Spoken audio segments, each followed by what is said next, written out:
and get started then. Here we go. So we left off last time. We were talking about, what were we talking about last time?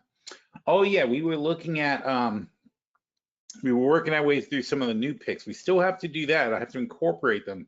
But today we started putting it on paper. So last time we were just sort of go with the different trades that we were looking at for new ideas. Is back on the 24th. And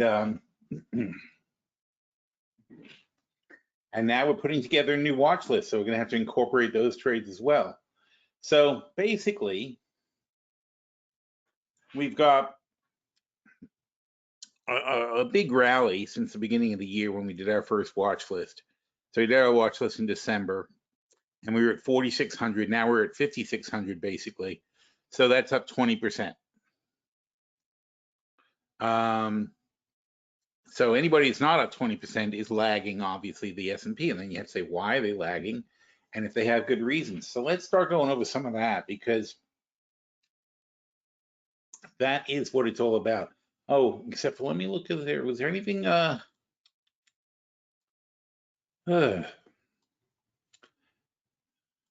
see, calendar.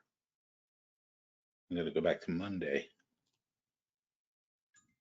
Oh, I didn't need to click Phil's post to do that.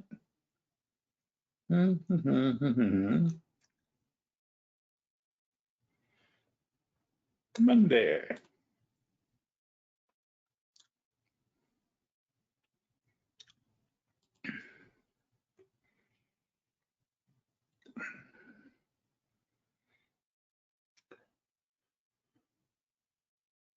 So, all right.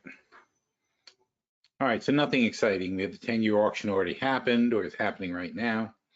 Goolsby and Bowman are speaking. Ooh, I noticed that was a double act at 2:30. So we have some Fed talk, but Powell's just finishing up with, or just finished up with Congress. Didn't say anything different than he said yesterday. But the general consensus is, and that's why the markets are up, the general consensus is Powell is saying, we're ready to cut. We're just waiting for the right time. And the right time is not going to be this month, the end of the month. That's just silly. But it looks like September is going to be the right time from their perspective. He even said today that he wasn't necessarily looking to wait until we hit the 2% target. They just want to know that inflation is getting to the 2% target.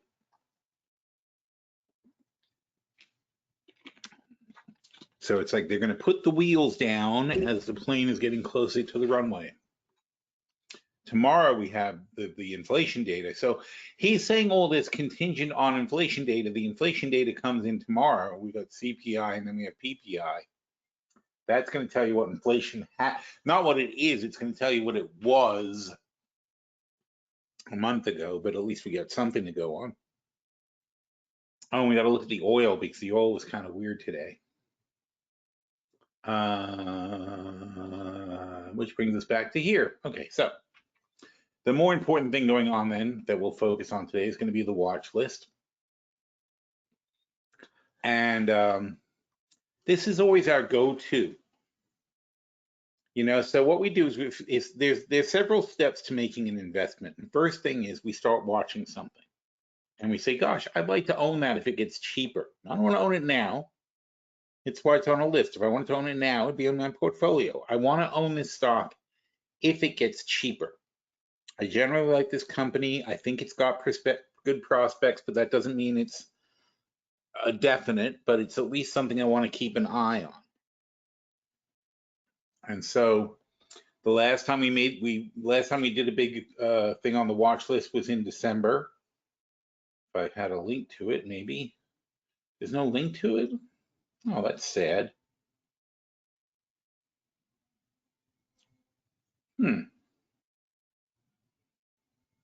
Okay, I have to create a link to that. Anyway, so last time we did the watch list was September 27th, and these are generally the same stocks. I will be adding more stocks, but these are the ones that were on the watch list these are ones that were on the watch list that haven't gotten away from us, that still make the cut as far as like we still want to look at these things. Hang on, let me see something.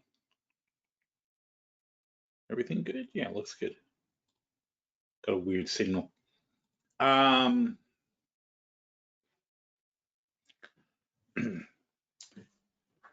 So December, we had APD.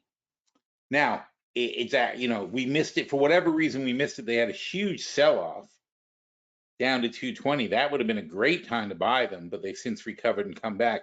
What we got to do is really figure out like what it is that happened. And what happened is they sold off their LNG business to Honeywell. So when a company sells off a division, you got to look at a couple of things. How much cash are they getting in? Okay. And how much did that division make? Because the company is no longer going to make the money anymore from the sale of the division. So that division, you're selling away the profit. I mean, that's why somebody's buying. They're buying it for the profit. You're selling away the profits and the revenues of that division, and in exchange for cash. Is your company now better off with the cash, or were they better off with the division? Will they be able to build something? And it's just like when you change your stock in your portfolio, right? It's like, do I have a better use for this money than keeping it in the stock? That's what a company does. They do the same sort of analysis. Am I better off with cash, or should we keep this division going?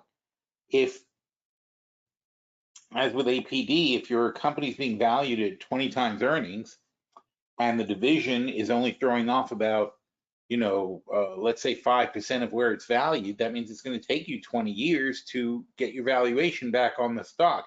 And if you think that on the division, and if you think that you can do something better, like you have another division that's repaying in 10 times in 10 years what you put into it, then you say, well, I guess I should take the money from here and put it here because this is more profitable. Or maybe your company sees a much more profitable growth path in the future. Or maybe the division just doesn't fit. So in this case with LNG, the LNG was hot. Honeywell wants to get into it. APD had gotten into it, but wasn't like directing the company that way. And they said, this is more of a distraction than a core focus. So we're going to sell it off. We just happen, they happen to get lucky. They invested some money in LNG, and because they're a gas company, that's what they do. But they, the way LNG worked out, it's incredibly expensive to build terminals and do stuff. So they sold what they have to Honeywell, who wants to build big giant LNG terminals. APD doesn't want to get into that business. So therefore they said, great, we accidentally made a nice profit on LNG, and we're going to take it off the table and sell it. Anyway, so it's specialty gases. They make hydrogen, helium, blah, blah, blah, whatever crap, whatever people need of gases, they make them, or make is a weird word, right? Because they distill them or separate them from other things. But whatever, the bottom line is they get gas they get pure forms of gas, they bottle it up and sell it. It's a good business because it's not that hard to do other than having the right equipment, but they also, it's a niche market, so they don't get a lot of competition really. And it's very good because it kind of goes along with demand in manufacturing. When US manufacturing is up, they sell more stuff, and that's good. So long term, they're a good solid company. They could make a good butterfly play because they're in a channel. They're volatile but range bound. And that's what you want in the butterfly portfolio, volatile but range bound. The only thing is their volatility is pretty high. It's like it's like 40-50% channel. That's a little tough to play in the butterfly portfolio. So anyway, so if they get cheaper, if they get cheaper, it was stupid of us not to buy them when they went down there. Although, like I said, the reason we didn't buy them is because we had to do all the math and figure out whether or not what the company looks like without the division. And that's where we are now. So we're still analyzing, but that's why it's called a watch list and not a buy list. After all that, right?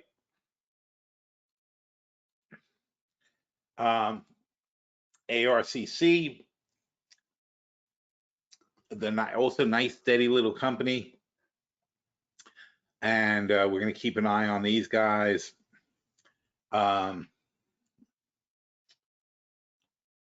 Yeah, on the whole, the numbers just seem to be working. I don't like to chase. It's up quite a bit from where we came in. We came in at 18, it's 21, that's $3, it's about 20%, but it's keeping up with the S&P. But the problem is I don't like things that keeping up with the S&P because what if the S&P goes down? What if we have a correction? So watching but not buying. Boeing, I'm sure everybody knows why we're only watching them. I think we sold some puts. I don't think we took a full position, or maybe we did in the long-term portfolio. Who can keep track? Certainly not me. Anyway, let's see if I can do something about that.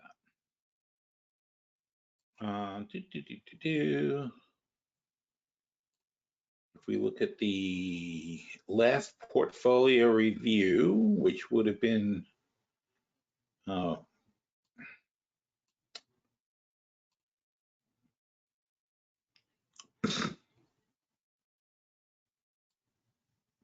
there we are.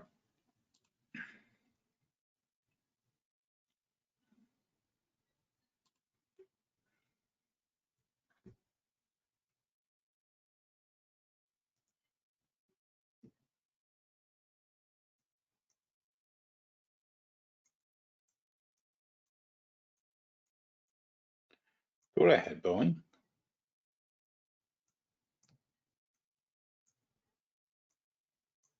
There, haha.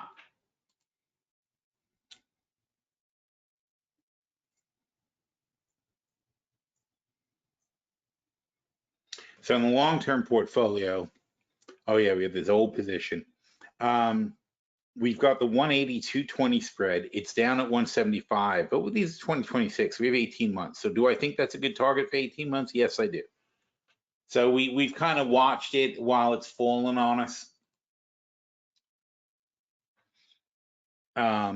We bought it in March, so down around here. It hasn't gone anywhere. It went down first and then it went back up. So we're just still holding on. But we kind of put our foot down in March and said this is low enough, and we took a stand, and it's been iffy.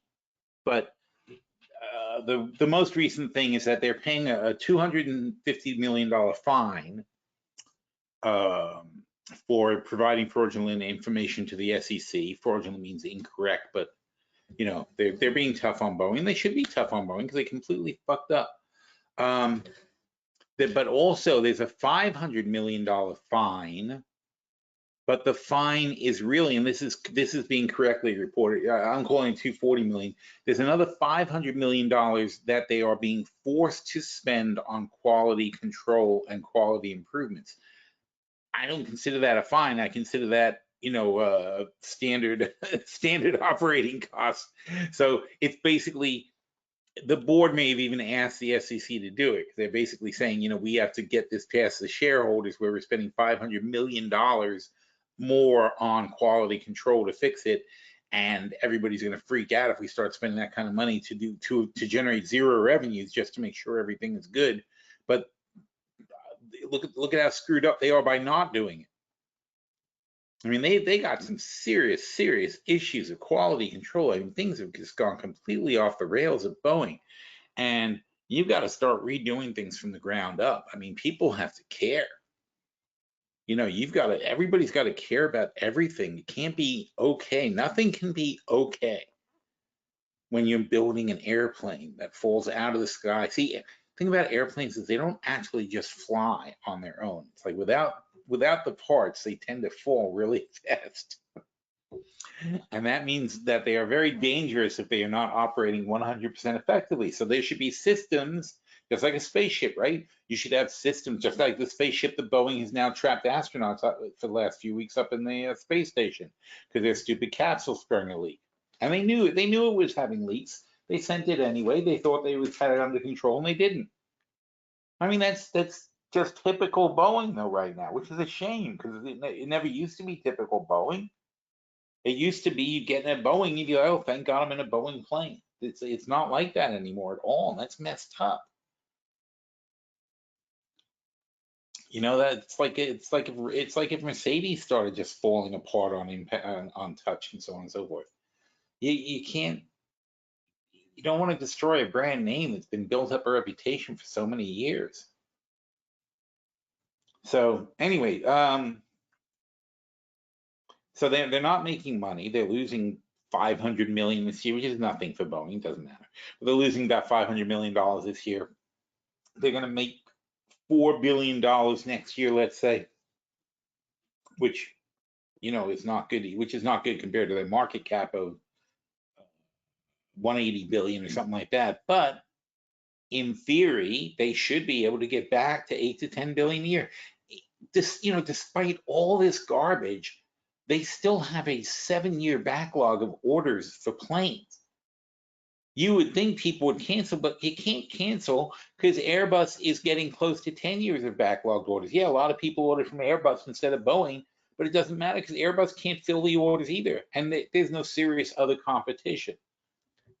Chinese planes are nowhere near in quality. Embraer is good, but to build up the capacity, it's the same problem with the chip industry, but even worse than the chip industry. To build the capacity of building planes like Boeing, you have to build massive, massive warehouses. You have to hire and train thousands and thousands of people and specialists. You have to build up supply chains with part suppliers, and you have to be able to rely on those people for quality stuff. It's a decade-long plus operation in order to even if you gave an airplane builder unlimited amount of money, it's basically a 10-year build just to be able to compete and start producing planes at 1/3 the scale of Boeing. So in other words, if Boeing wanted to add capacity, if Airbus wanted to add capacity, even the existing guys, it would take them 5 years at least to, if they with an unlimited budget, it would take them 5 years just to add the capacity to steal from the competition. So that's not what happens. What happens is, because they never know when you're going to hit a recession, and then they will lose billions of dollars a year because maintaining those places is incredibly expensive once you build them. That's the thing. You're making a huge commitment. Somebody should have bit the bullet and done it, and they're paying for it now. Well, or Airbus should have, because Boeing fucked up. Boeing fucked up the quality. And there's no greater sin in this industry than doing something like that. So, but just to think that Boeing's going to lose market share, that's not how it works, because this is what happened now. Now it's 10 years for Airbus. Now all Boeing has to do is start producing good planes, and people will leave the back of the Airbus line where they're waiting 10 years and join the back of the Boeing line to wait 8 years. And all of a sudden, in 10 seconds, the Boeing and Airbus wait lists are going to be the same. And meanwhile, who the hell cares? Who cares how long the wait list really is? If it's more than a few years, then that means Boeing has to produce at maximum capacity for the foreseeable future. And that's what you're putting your money into. But not if they're going to get sued out of existence, not if they can't build decent planes, not if they have to another grounding.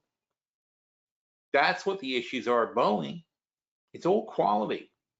So damn straight they're going to spend $500 million on quality control. And that's why I kind of like them at the moment, because I'm like, okay, finally they're going to start doing something. But the quality control review could uncover the fact that it's unfixable, that they've got such deep problems that they can't counter it. In fact, and I said this when they came out with the frickin' 737 Maxes, because they improved the fuel efficiency by moving the wings forward. This is where it all started. They improved the fuel efficiency by moving the wings forward a bit. Moving the wings forward a bit causes the plane to nose down. So rather than saying, okay, I guess we shouldn't have put the wings there, let's go back to the regular wings and try to find another way to save fuel, they said, oh no, we save 15% fuel by moving the wings. We're not going to give that back. So let's create a software fix that constantly adjusts the plane to make sure it doesn't nose down. But then now you've created a vulnerability in which if the software goes bad, the plane's going to go down. That's what happens. Then planes were falling out of the sky.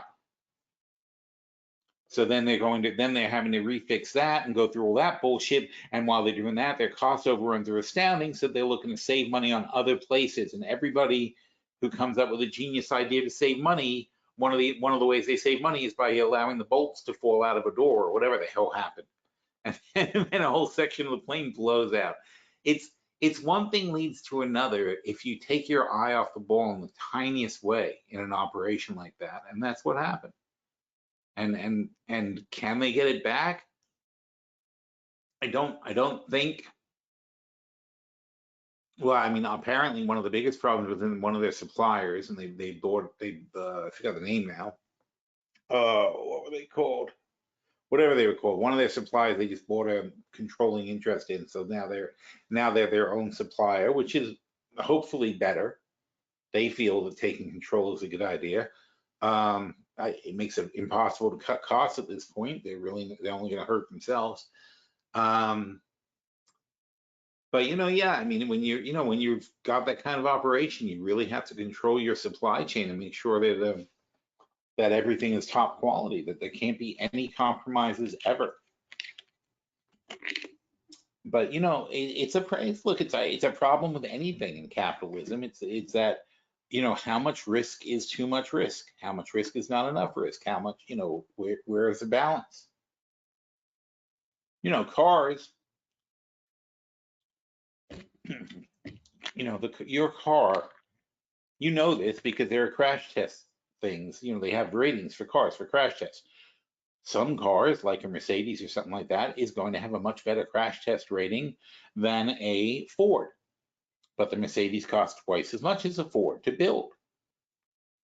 And the reality is people don't want to be that safe compared to saving the money, which is a weird thing. If you think about it in those terms, I would rather be safe, right? So when I had kids, when my kids were young, we had a Mercedes SUV, and we had the Range Rover, because then basically they were two tanks. And I'm like, I'm done when they were toddlers. And I'm like, my attitude is I'm not putting my kids in anything but a tank when they go from place to place. It's like, I'm never going to have a situation in which my children are injured in an auto accident because our car was not as big as the car that hit us. That's just physics. I want a big, solid, well-built car with all the greatest safety measures imaginable. That's a choice, but that's an expensive choice. Whereas most people can't afford that. So, and all of our safety stuff is a choice that we make. Things could be safer. All cars could have better safety measures, but they would be prohibitively expensive if we went too far. So you have to make a decision at some point. How many people are we willing to have die? How many people can die so that we don't spend an extra $2,000 per car on such and such? Better seatbelts, better brakes, better airbags. We have a budget. That budget will cause a certain amount of deaths that could be prevented if we did not have that budget. Those decisions are made every single day in corporate America on every single thing. There's decisions made on how many insect parts are acceptable in our food and how many rat droppings and so on and so forth. And that's what the FDA goes around inspecting. They're like, well, how many insect droppings are there? How many rat parts are there? Or backwards. But there's an acceptable amount of everything in everything because there are cost concerns, and you can't make everything perfect. But the problem is, capitalist corporations driven by profit are going to sometimes make decisions that cost people their lives. But to get all indignant about it is silly. It's not an immovable line. We move that line every day. And Trump's people, they're looking to disband most of this shit. We're gonna be in a complete caveat emptor free for all if he comes back in office. He wants to eliminate all these oversight agencies and just let companies do what they want. And there's a validity. No, there's not a well. There's a validity to that, in that you're free to market that your like talcum powder doesn't cause cancer, versus Johnson & Johnson's, which apparently is causing cancer. See, that shouldn't be happening, but it happens anyway, even with the regulation. So why have the regulation? You're not doing anybody any good. But so Johnson & Johnson is free to keep having asbestos and whatever in their talcum powder and have people dropping dead all over the place. That's okay. But in pure capitalism, that means that another company like 3M could say our talcum powder doesn't kill you, and that's their marketing campaign. So are people willing to pay more for talcum powder that doesn't kill you? But then here's the problem. Because you've now removed the regulation that says no talcum powder should kill you. Now you're saying, okay, well, talcum powder could kill you, but we're not regulating it, so sell your talcum powder, and you guys decide let the market decide. But the market doesn't decide because not everybody has the money to buy the non-killing talcum powder, and that's the problem. Now, and also down the road, I can't sue Johnson & Johnson for not, see, when you remove the regulation, I can't sue Johnson & Johnson for killing me with talcum powder because I chose it. Because, when you remove the regulations, now it's a matter of saying Johnson & Johnson's not obligated not to kill me with their talcum powder. And even if 3M says our talcum powder doesn't kill you, as long as Johnson & Johnson doesn't claim their talcum powder doesn't kill you, they can keep selling it. And meanwhile, I made a choice not to buy the 3M non-killing talcum powder. I bought the Johnson & Johnson talcum powder. So when I die, that was my choice. That's what happens when you remove regulations. Basically, poor people die, rich people don't. That's the demarcation. It's all this stuff comes about when you're trying to create a fair and equal society, and that's what's being dismantled bit by bit by bit. We're dismantling that. It's as if it's like some terrible mistake that we made.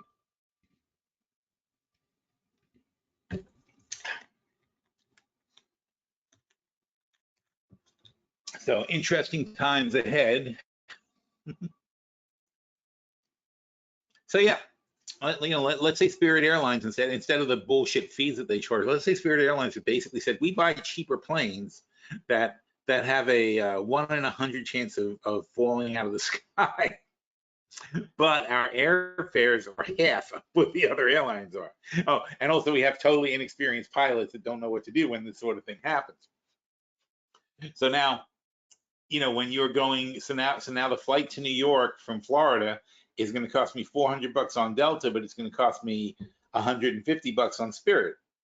So do I choose the Spirit flight when there's a 1 in 100 chance I might die? And so my answer is no, I'll pay the money. But you know what? Not college students, not young people, not people who, not people who can't afford it and have to go. You just take your chance. As insane as that sounds, that's what people do every day. They decide that their life isn't worth the extra $150, or $250 to fly the plane, to fly the safer plane, or to buy the better talcum powder, or the healthier water, or so on and so forth. There's a million choices like that every day. And when you allow this to happen on a regular basis, you're basically saying rich people deserve to live longer than poor people. Poor people are much more likely to be killed by talcum powder or bad food or accidents or falling out of the sky in planes. They have a much higher death rate because they can't afford to be safe. That's what happens when you're removing these regulations. So we're creating some serious inequality here. Best Buy. Ooh, we like Best Buy. They've gone up, but not so up that I wouldn't want them anymore. The thing is, they've got $42 billion worth of sales. They're making profits, not a little less than 5%, but whatever it is. They're making the same kind of profits as Amazon.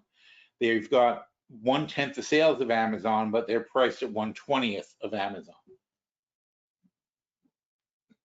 And if Amazon were specialty electronics, they would be valued much higher. So the fact is that you look at Best Buy and say, well, why should it be valued at 13 times earnings? That doesn't make any sense. Amazon doesn't pay a dividend, or they might pay a tiny dividend, but Best Buy pays a nice dividend along with that. So while paying a good dividend, they're keeping up with Amazon with the earnings.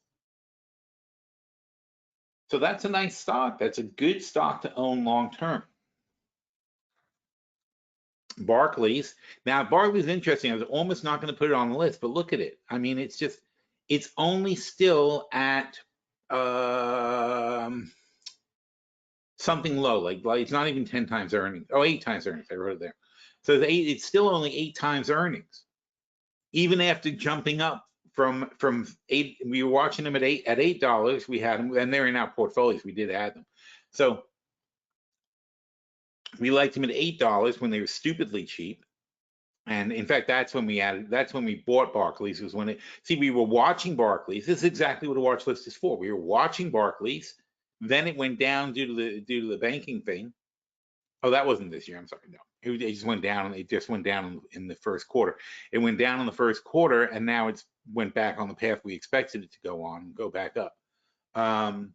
This is when we first added Barclays, but that was our old portfolios when we had the other fall down in the banking. That's when we started watching. They were our top choice coming out of this crisis over here. Still, and I said, still ridiculously cheap for a major bank. They're a huge bank. They're one of the biggest banks in the world.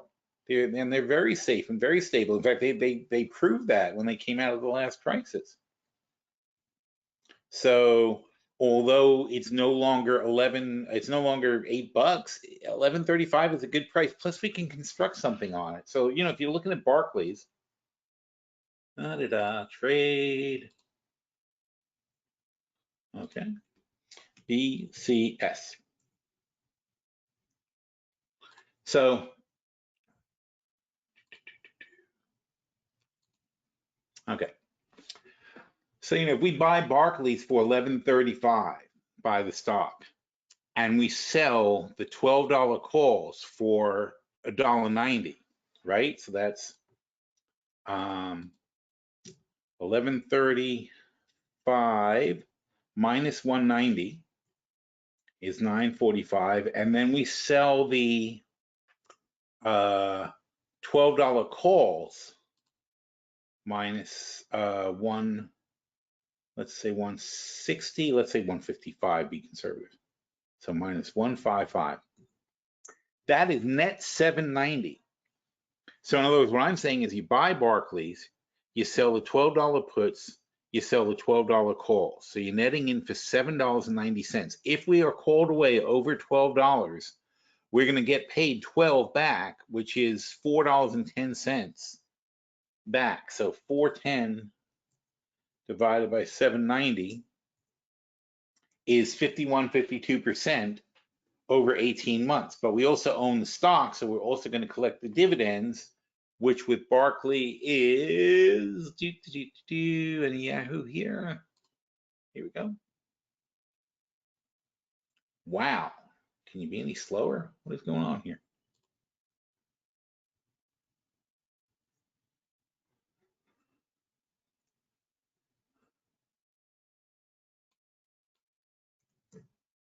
Oh.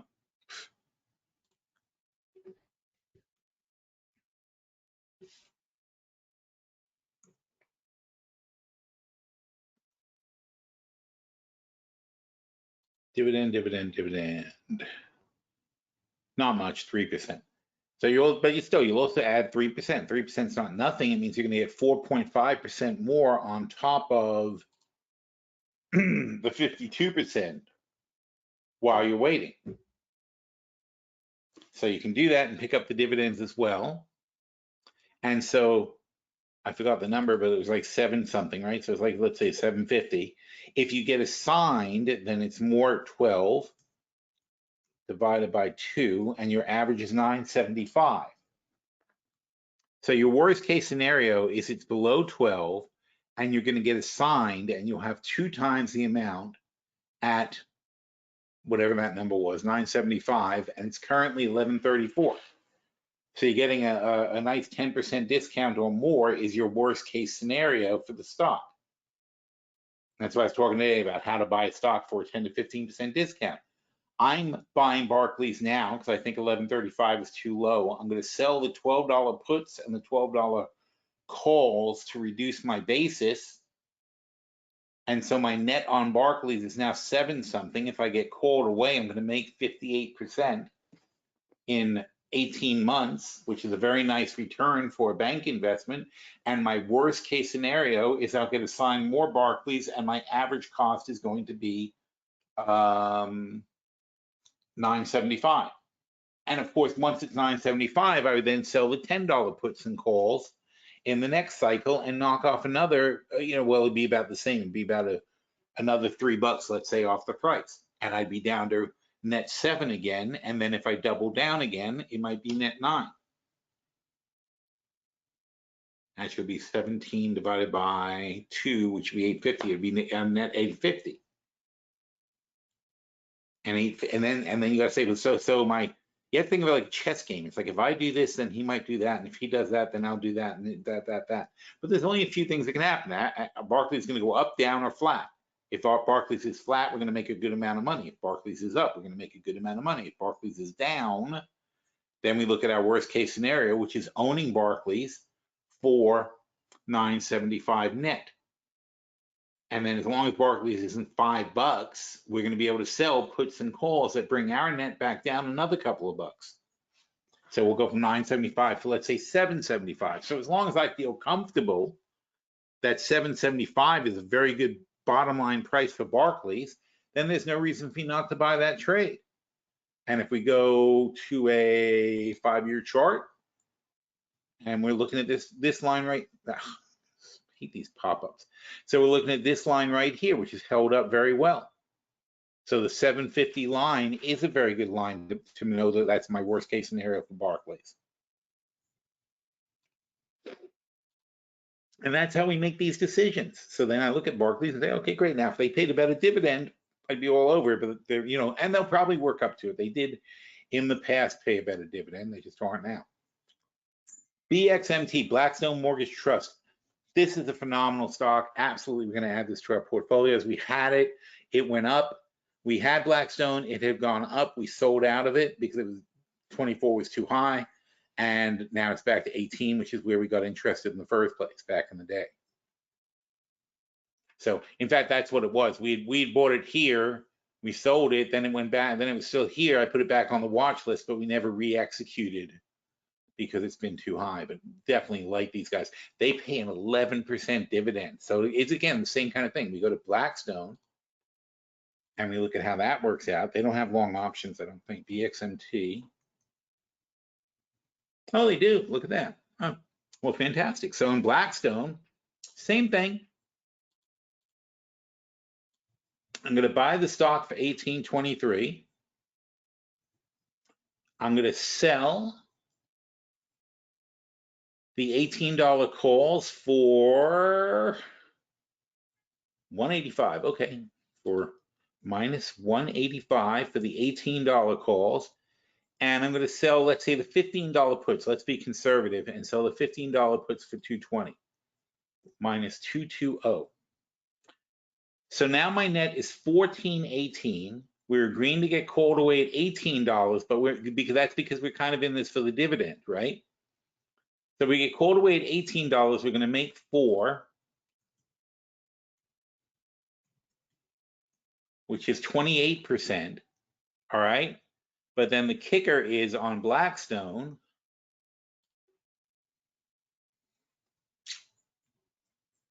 That's not it.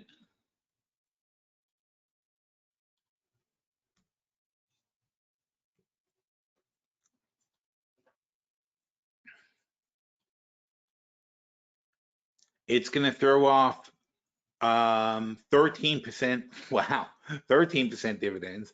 So it's going to throw off 13% plus another 6.5% is 20%. So in 6 payments, we're going to make another 20% on top of whatever the hell I said before, on top of whatever that was, 400 divided by 14. 28%. So it's going to be 48% return between the dividends and the payments. See, but don't forget, this is a process. So what's going to happen is we're going to make that 48%, and then we're still going to have the stock, and we do it again, and we sell it again, and then our basis goes down from what do we say, $14. We do it again, we get another $4. Now our basis is $10. And this is only 18 months from now, 2 years. So then 18 months plus 2 more years will be at 10. And in 2 more years from then, we'll be at 6 for basis. And in 2 more years from that, we'll be at 2 for basis. And then we'll be free. Then the stock will be free. We're still going to collect our mortgage. We've taken all our money back in like 8 years. So that's our plan for that. And you can make incredible amounts of money building up portfolios by doing that sort of thing. It doesn't take that long to really get some money rolling in. Any questions? Nope. Good. Either doing very well or very, very poorly. It's hard to tell. All right, where were we?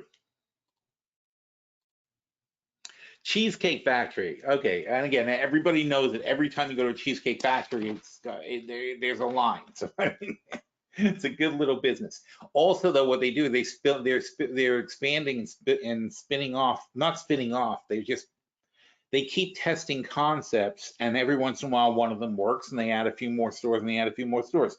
That's their plan. They're like, well, we certainly know how to execute a restaurant and multiply it all across the country. They got 500 locations at this point or whatever. So they know how to build a restaurant and put it all over the place and get traction. So the question is, what other kinds of food could we find? And so they keep experimenting. They've done burger places and Chinese places and Italian places. And right now this North Italia seems to be their best performer. So they're just adding, they're going from 10 to 12 to 20 to 30, and they're building them up. But the point is, as an operator of restaurants, they know what they're doing. And their philosophy is, rather than oversaturating with cheesecake factories, they're coming up with different ideas that they can apply the same management concepts to. And that makes sense. It's a good strategy. It's a good company, a good long-term bet. Like McDonald's, Chipotle came out of McDonald's. At first McDonald's bought Chipotle when it was small. Then they rejiggered the concept of it, and then they spun it back out. And that's so Chipotle is a spin-off of McDonald's. That's exactly what they did. And now Chipotle is, I don't know, it's probably about the same size as McDonald's at this point. Let's see. CMG, if CFO is retiring. Volume, market cap, 79 billion. Oh no, not as big. And McDonald's is 179. So about a third the size, but still very impressive, right? But yeah, McDonald's, I mean, that's included in that is what McDonald's ended up making off of Chipotle.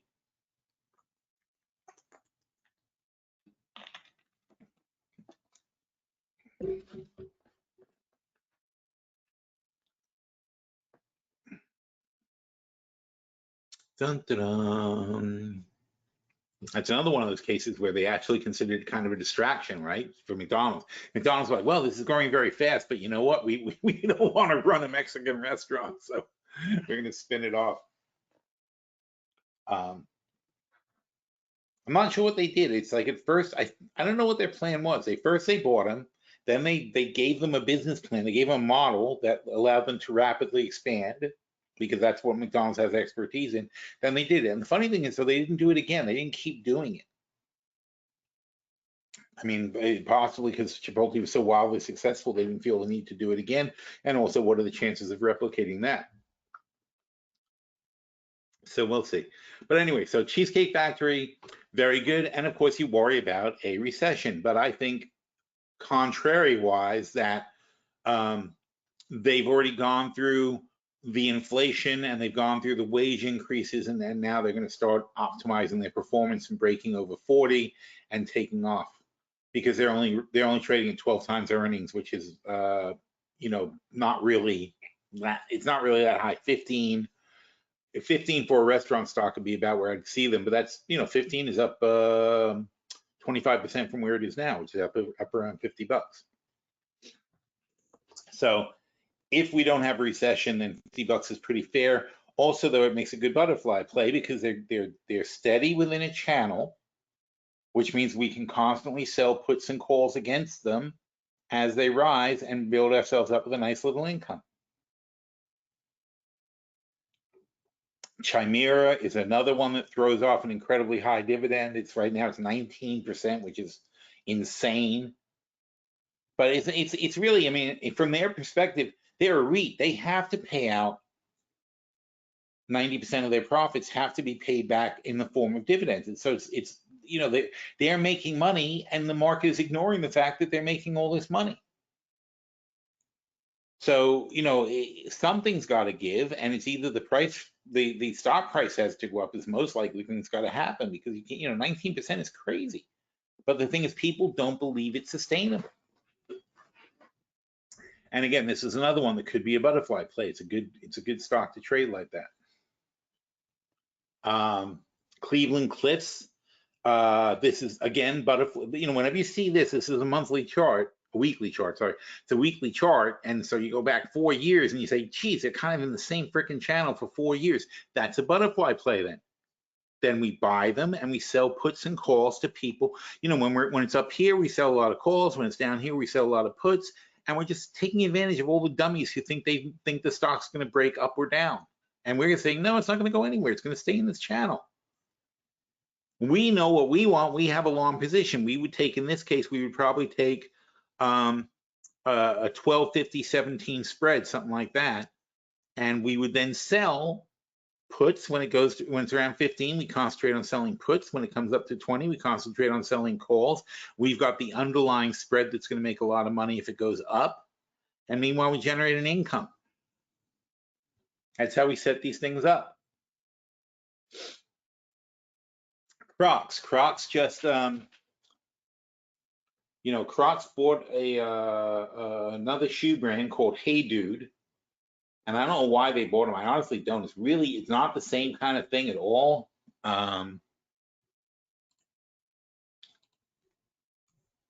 Hey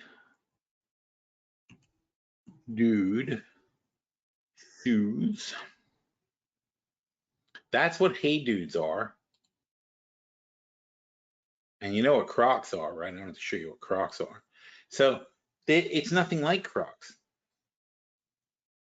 It's really, I mean, they got this thing which you slide into and whatever, but it's not the same thing at all. It's just a completely different kind of shoe. And I don't really see the synergy, frankly. And it's been a rough integration for them. I mean, I guess Crocs is saying, you know, obviously with Crocs, they're saying,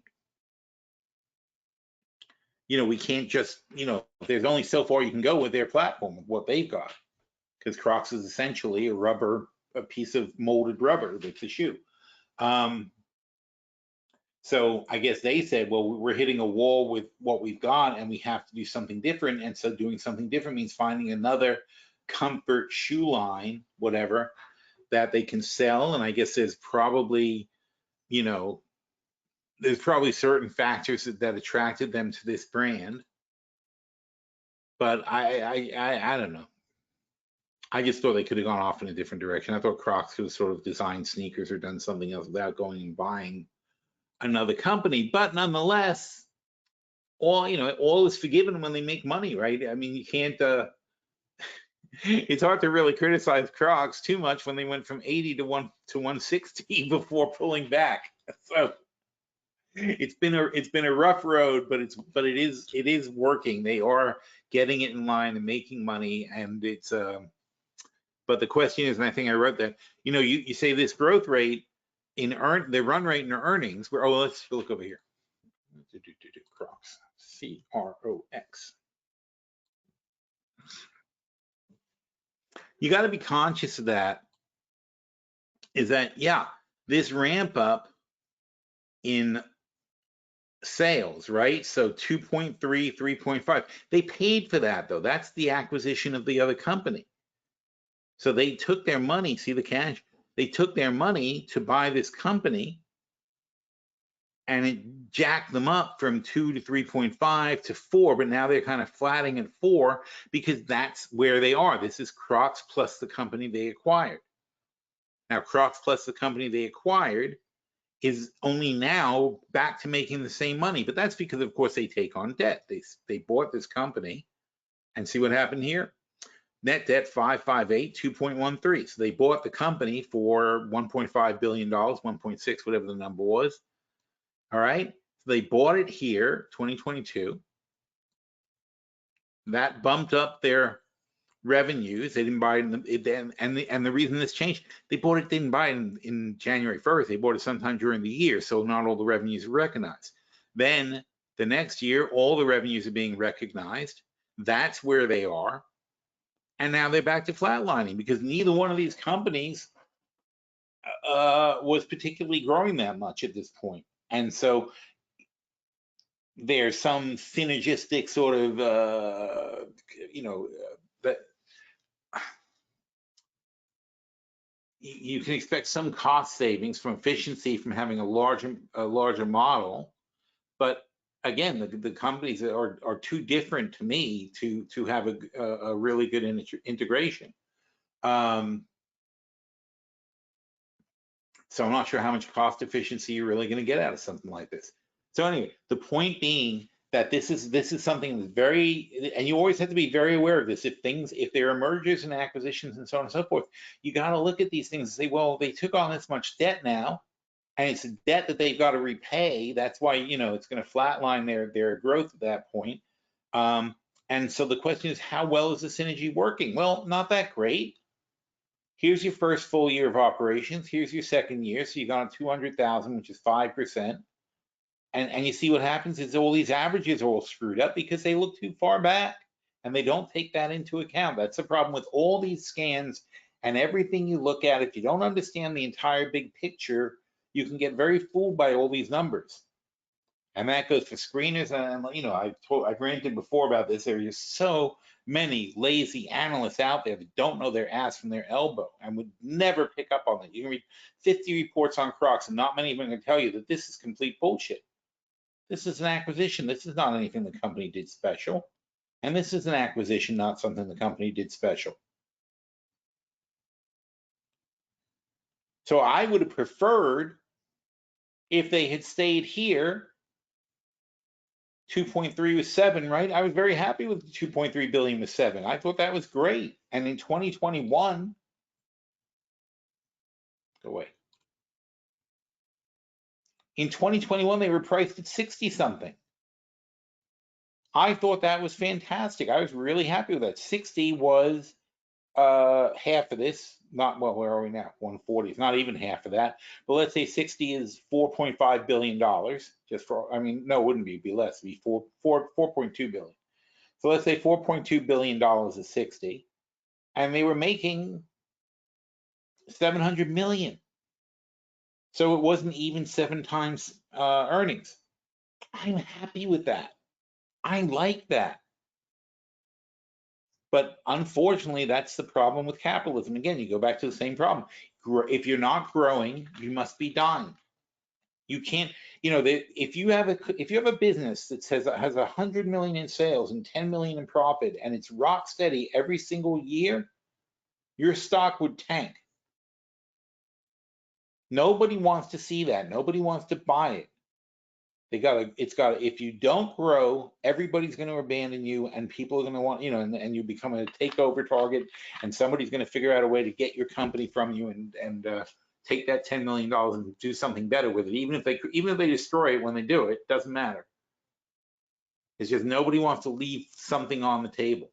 Why aren't you growing? Why aren't you expanding? Why aren't you charging more? Why aren't you raising prices? You can say, I don't need to. A perfectly good business here. I got people every year who pay me $100 million, and my company makes $10 million every single year, and everybody is happy. Even goes up a little bit for inflation, keeps up with inflation. Everybody's happy. That's complete disaster on Wall Street.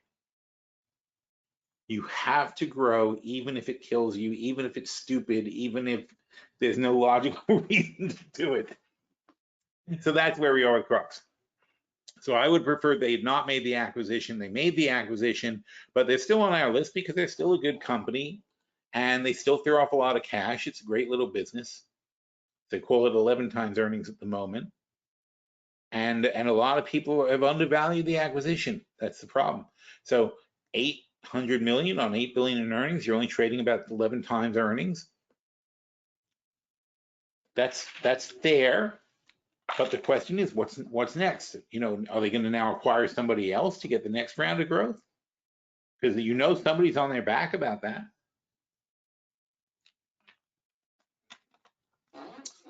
But that's why it then becomes probably a good butterfly play, because they'll probably get kind of stuck in this range for a long time. But it's tricky when you have expensive stocks in the butterfly portfolio. You got to be really careful about how they go over time.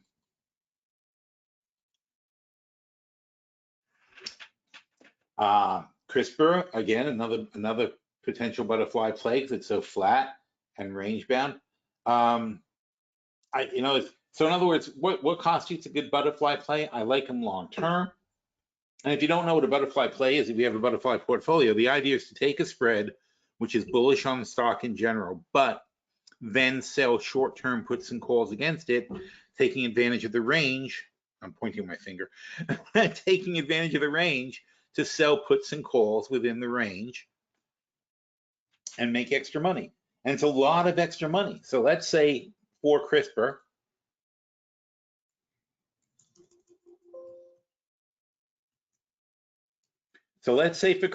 I like them. I think this is a good price. And it's at 55, so we sell the, oh, look at that price. Yeah. So we sell the $50 puts for $11 or $10.70, right? So I'm going to collect $10.70, 1070. And I'm going to buy, that's for the 50 puts. I'm going to buy the 40. Yeah, let's say the 40 puts for 24. So we're going to spend, oh, that's no good. So it's 24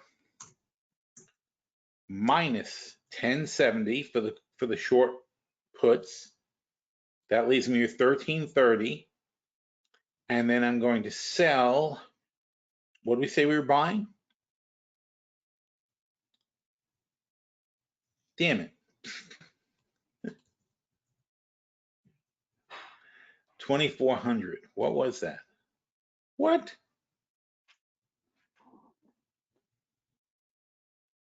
50, 45. I think I said the 45s, right?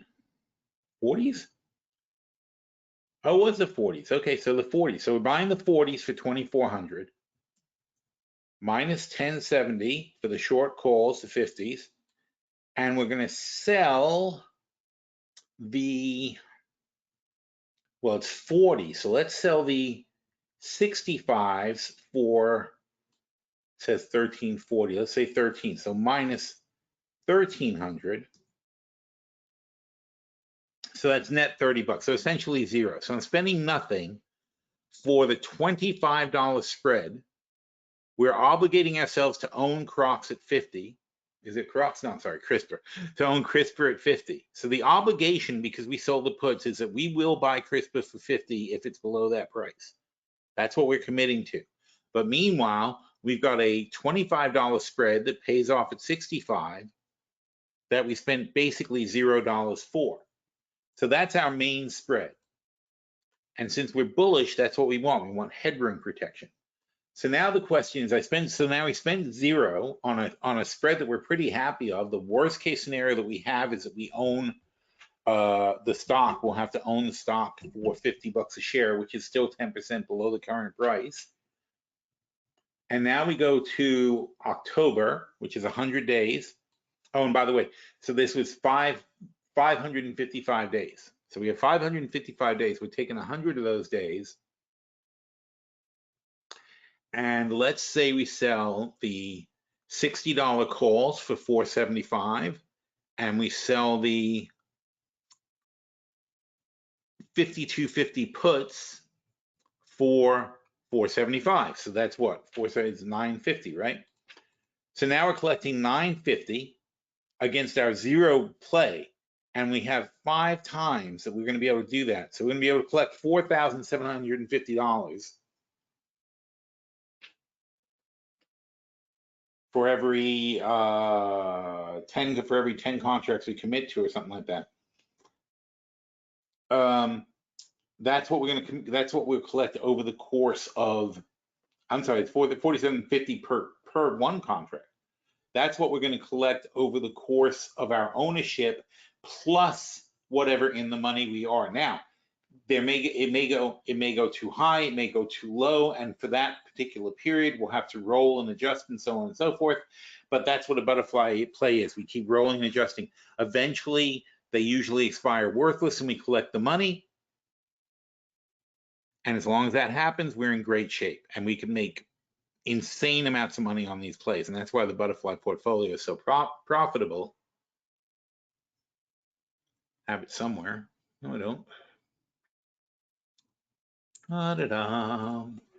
What's it called? Power options. That's what it is.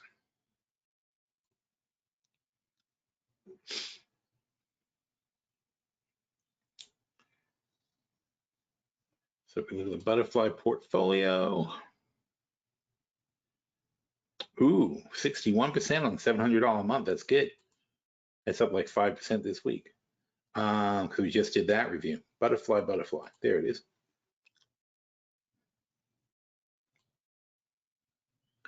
So the butterfly portfolio is up 65%. These are the kind of plays we have. So you see how this works? It's like Cisco. We've got the 40-50 calls. We sold the 45 puts. Cisco's at 45. We sold the 47.50 calls for September and the 45 puts. So it's right in that range. And right now, all of this would expire worthless. So here's a spread that we spent the first 3 items, right? So we spent $18,300 minus 5,775. Whoops. 5,775 minus 41.50. That's what we spent on the spread, $8,300. And in this period, which was June, so on June 7th, so for the period of June to September for 3 months, we sold 1,425. Okay, so 1,425 divided by 83.75, we collected 17% in 3 months. 17% of what we laid out, we collected in 3 months, and we have another 6 times to go, or 5 times after this. So 1,425 times 6, 8,550. So the sale of the short puts and calls alone will pay back all of the money we laid out on the spread, and whatever in the money the spread is just a bonus for us. So that's how the butterfly portfolio works. We look for stocks that stay generally flat, and when they are, it means that both sides that we sell expire worthless, and then we just reload and do it again. And by the way, notice we're only selling 5 when we've got 20 longs and 15 shorts. So we're not even, this is a very unrisky way to play right now. and we only sold half as many puts as calls. There's a very, very conservative spread on Cisco that's still going to make 200%.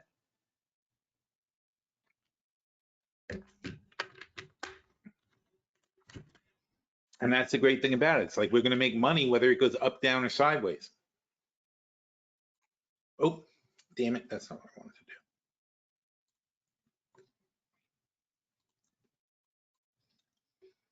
So when I see something that's range bound like this for years, I got to say this could be a good butterfly play because it's low right now. So I want to take the bullish spread. And it also is range bound in the channel. So it's probably not going to get away from me. And that means I will be able to sell puts and calls against it. And of course, right now, I would sell more puts than calls because I think it's too low. So I'll start my butterfly off with being very conservative on my call sales, but be maybe a little more aggressive on my put sales.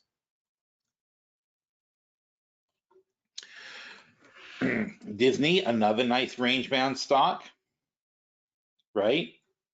And again, Warren Buffett always says you want to look for good management, you want to look for a moat, a defensible moat in the industry. And clearly Disney has a defensible moat because nobody else is even close to affording what they do. First of all, they own Orlando, or whatever the thing is called up there, their district of Orlando. They own that.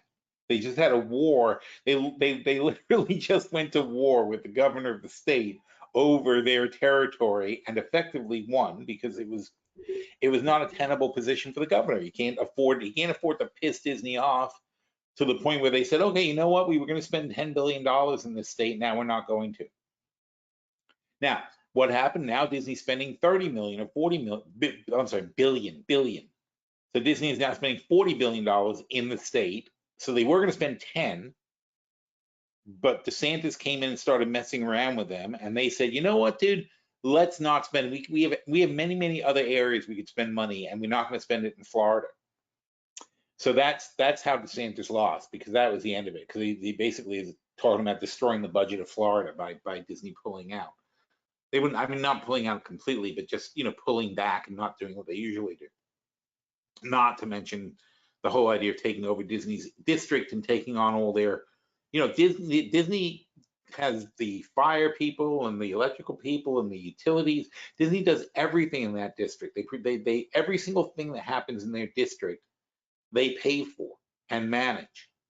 And the governor was like, no, we're going to come in there and manage it. And Disney's like, you guys are morons. First of all, they're like, first of all, you owe us $1 billion if you do that, because there's $1 billion worth of debt here that, for Disney, it's on their books internally and they don't care. It's just part of their operation.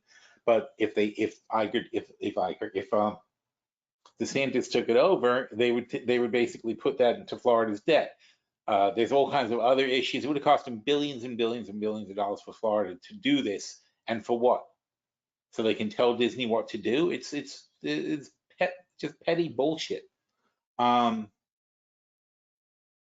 Disney's like, we're not going to, Disney's like, dude, we're not going to come here and spend $10 billion more if we don't have complete control of what's going on. We're not gonna be at the whim of you, you can't imagine it being worse than DeSantis, but it's literally, they can't be at the whim of DeSantis or the next governor or the next governor who comes in. They don't know what kind of psychopath is going to come in. So no. So anyway, so the way it got settled is DeSantis pretended he won. Disney is now has complete control again, and they're now spending $40 billion, and they suddenly have the right to expand and build another park, like a completely new park. Not just, usually they have been tearing down the old parks and putting up new stuff. Now they're just making a huge expansion. Anyway, so building the empire, that's what they're doing. They're building a bigger empire. They're expanding. It's like betting on New York City in the 1900s that it's going to get bigger. It's like, yeah, of course it's going to get bigger. Well, then it's going to get bigger. There'll be more commerce. There'll be more business, so on and so forth. That's a part of them. ESPN has been sucking forever. But still, if you look at the numbers on viewership and things, there's still nothing that pulls people like sporting events. It's there's still a viable model there, and Disney is good at capitalizing on stuff over time. So now, and the betting is a new thing also. So I think Disney is a good long-term play still.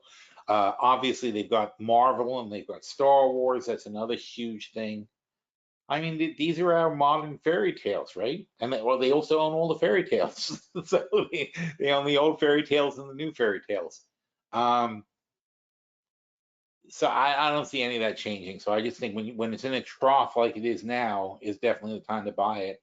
And my rule of thumb has always been buy Disney below 100. So it really almost can't go below 80. It's like a juggernaut. Now COVID took it down, but why did COVID take it down? The parks were shut down, the sporting events were shut down, and the cruise lines were shut down, including the hotels, of course, which are part of the parks, really. But so Disney, Disney's into hotels, cruise lines, sporting events, and I think I missed something. And the actual parks themselves, they all got shut down. Their entire company was shut down for a couple of years, and they only went to 80. So believe me, 96 is still a good price. That's all I really have to say about Disney. I mean, come on. This is when you shut the company down, all of their operations. It's funny how you think you're diversified, right? Well, we've got parks and we've got cruise lines and we've got this and that, and all of a sudden it's all shut down at the same time. The whole thing is taken offline.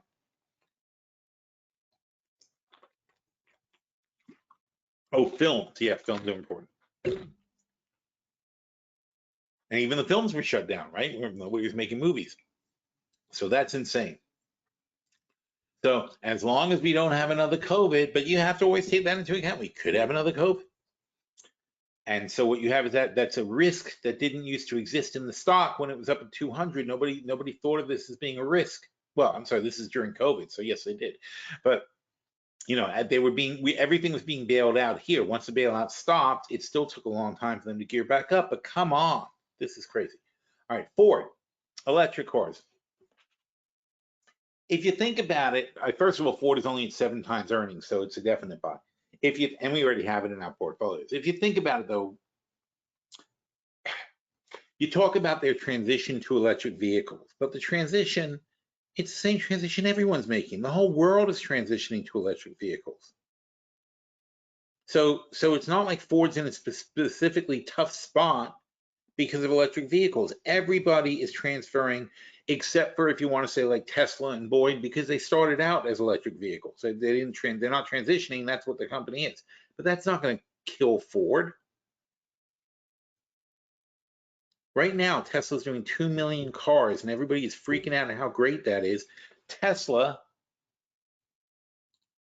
I talk about this a lot, so I don't want to be boring, but I mean, you got to just keep this in perspective. I mean, it's a freaking Yahoo. Jesus. So Tesla sells 2 million cars, and they've got an $850 billion market cap. Let's look at it on here. All right. So they sell 2 million cars,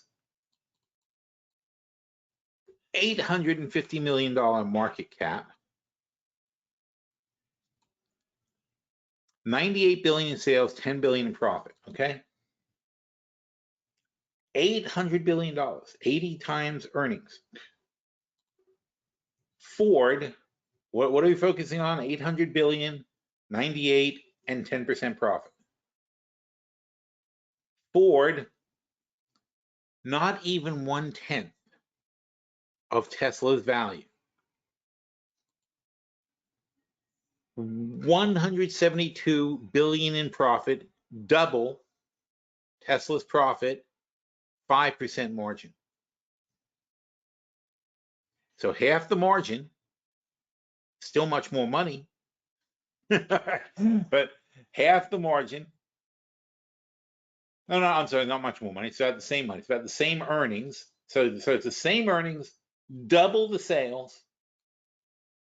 All right, but look at these earnings. They're capable of making a lot more, but right now they're making less. And why are they making less? Because of the EV transition, because they're transitioning to EV. But they're valued at not even 1/10 of what Tesla's valued at. And Tesla's trading at 88 times earnings. Ford's trading at 6.6 times earnings. That's insane. It's not even a rational valuation for one of them. Now, maybe Ford's valuation is rational and Tesla should be down 90%, but I think somewhere in between would be the truth. So I think between means Ford is grossly undervalued, should be about 20 bucks. So we love them. Future Fuel is a cute little company. The problem with Future Fuel is when they make a huge amount of money, they don't reinvest it really. They just distribute it out to the shareholders. Now, maybe that's because the owners, the majority shareholders are the people running the company and they just want the money. And, you know, like I said, some people can be happy running a small company and making a ton of money. That's not a terrible life. It's only a $200 million company. It's practically a penny stock. And it's kind of erratic, but it's erratic in that they pile up money, they distribute it, stock goes down, pile up money, distribute it, stock goes down. That's what they do. So catch them after they've distributed, they're coming back on a pile up, it'll go up, we'll get a special dividend or whatever, move it forward. Foot Locker, nice boring thing, right? They've gone down a bit. You know, again, it's a problem with the malls. A lot of these retailers, you have to realize, like, is it Foot Locker's fault that they're stuck in a mall and nobody comes to the mall anymore? They're stuck with these rents. So a lot of these companies, as the years move forward, will improve because they will transition to a model that works. In other words, people are not buying sneakers. That's not the problem. The problem is they're not buying sneakers at the mall. They are more likely to buy sneakers in a strip mall or like where the supermarket kind of places are. So you're better off having a Foot Locker where a supermarket is, where people go all the time, than a shopping mall where people don't go. But Foot Locker is stuck in the shopping mall until their lease runs out. And that's the issue that a lot of these retailers are having. There are some places that can be fixed and some that can't. So is it going to do Victoria's Secret any good to move from the mall to next to the shopping center? No, probably not. It's a wrong kind of store, right? Victoria's Secret needs to go more online. Foot Locker, though, on the other hand, people need to try on shoes. People need to wear clothes and try on shoes. So I think that that's more of an industry that goes that way. You know, Yankee Candle can't move from the mall to the thing. The whole, you know, it's not that kind of a purchase. Like if you're imagine like your supermarket shopping plaza, right? Had a Yankee Candle and a Victoria's Secret and a Foot Locker. Which is the one you're more likely to go to? Foot Locker. You're gonna, you know, you need shoes at certain points. You need to put something on. You need a pair of sneakers. That's where you're gonna go. But the whole concept of malls needs to be redone. People need to rethink their strategies, and that takes years and years of transition. So I still like the Gap and Foot Locker and Levi's, things like that. Those are still good purchases to me. They're going to survive, but they've got to first wiggle their way out of the leases that they have that aren't working. And then they have to figure out what does work. What is the mix in which people buy sneakers? They're not incapable of figuring this out, but you can't just snap your fingers and have a new plan and have a new business model overnight. You're stuck in the business model you have because that's what used to be working. Now you have to say what's working now and how do we transition from all these leases that are already in progress? What do we do? How do we run them down? And when we run them down, how do we move? Some people are going to move more online. Some people are going to move next to your supermarket. Some people are going to, you know, figure out whatever the next concept of mall is that people are going to go to. But not, you know, none of that is none of that is obvious now. But these guys, Foot Locker knows how to analyze a trend. They can hire the best marketing people, the top-notch analysts, and they're going to figure out how to sell shoes in the 21st century. You know, and not obviously not everyone's going to get it right and so on and so forth, but I like Foot Locker. I like their valuation, and I think they're going to turn it around. I think their model is good. And Nike, you know, Nike's been trying to go direct and that's not working for them. So I just think this model is strong. I think that having that, the retail base, you need people, kids, especially kids. You don't know what size your kids' feet are. Amazon can't tell you that. And returning is not like, I've had some experiences recently because I'm not a good returner. I tend to buy things and not return them, but I have gotten better about returning things. But I find that that's a pain in the ass anyway, though. It's not how I want to buy things, especially clothes. I want to buy clothes and have them fit and leave the store and be able to wear them, not order from Amazon, get the clothes, try them on, send them back, get another bunch. It's just ridiculous. It's like it's so much easier to go to the mall and try something on. But holy crap, you go to a mall these days, you're the only one there. It's really crazy. Um, we were at a mall in Fort Lauderdale. I was with the kids. I was like, these poor people. I can't imagine. All right, Gilead. So then Gilead, of course, drug maker. They have a lot of stuff that's expiring, not expiring, goes off patent. Something goes off patent, it means that the generic people can start making it. That's going to cut into your profit. It's not immediately like you lose all your money, but you now have competing generic brands. As you know, when you go to the doctor, they say, would you like a generic? You have competing generic brands, and then they're not going to be as profitable with their exclusivity, so on and so forth. Still, they're at 12 times their earnings. They do have a pipeline behind it of new stuff that comes out. You know, investors are very weird. Like it's like these guys have been in business for decades. They keep coming up with new stuff. They've got a pipeline of new stuff. They can point to it and say, hey, this is going to be big. This is going to be big. This is going to fade out. This is going to fade out. And we'll end up about here. But investors are always worst casing everything, and they tend to sort of get really, really out of favor with certain companies. Pfizer at the moment is like this too. We're not at the P's yet. So this is where we are with Gilead, and I like them, and they're a good, solid company. And this is getting towards the part of the range where I want to make my purchase. So we're watching them, and we'll take a look at what the earnings show. Then there's tons more. I haven't gotten to all the I haven't done all the research yet. There's tons and tons more, and this isn't even the end. This is only half. It's almost 100 things here. So that's going to be our watch list. And what do we do? And I want to, when I look at the watch list during earnings season and so on and so forth, it's a live. These are live charts. That's what's really useful about the watch list. These are live charts. So I just go to the watch list, refresh it, and I see where everything is, and the things that are low, I say, is this low for a dumb reason or a good reason? If it's low for a dumb reason, buy it. That's when we jump on something. If it's low for a good reason, keep watching, see what happens. Or take it off. There's certain things I'm going to take off. Like I was just looking at IVZ, it's going to get off the list. I don't like it. I don't like it enough to keep it on the list anymore. There'll be others, but I'm just saying, I mean, that's one that just I remember I was looking at. So IVZ, I was like, yeah, you know what? I like it, but I don't have enough evidence to keep it on the watch list. So it's probably going to come off. I mean, it doesn't kill me to keep it on, but I do try to do that. And there's going to be probably 20 new editions that are going to come on also, and that's also a pain in the ass. And that goes back to that Monday, what we were looking at back here when we were looking at Southwest Airlines.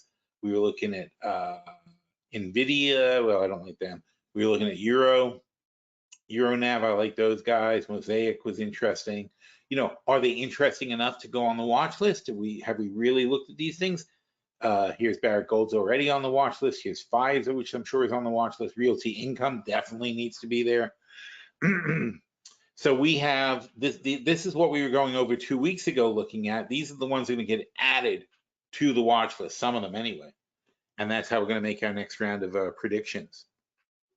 All right, so if there's no questions, hopefully that's going to give us a good overview to start with. We'll review some more next week, and we will then we're going to we'll be into earnings seasons too, and that's going to help us start making the selections and building up a new list and putting things on our portfolios. All right, so I think we have the situation well in hand, and earnings kick off on Friday with all the big banks reporting. So we'll see how that goes. All right, thanks for coming, everybody. Appreciate it. We'll do it again next week.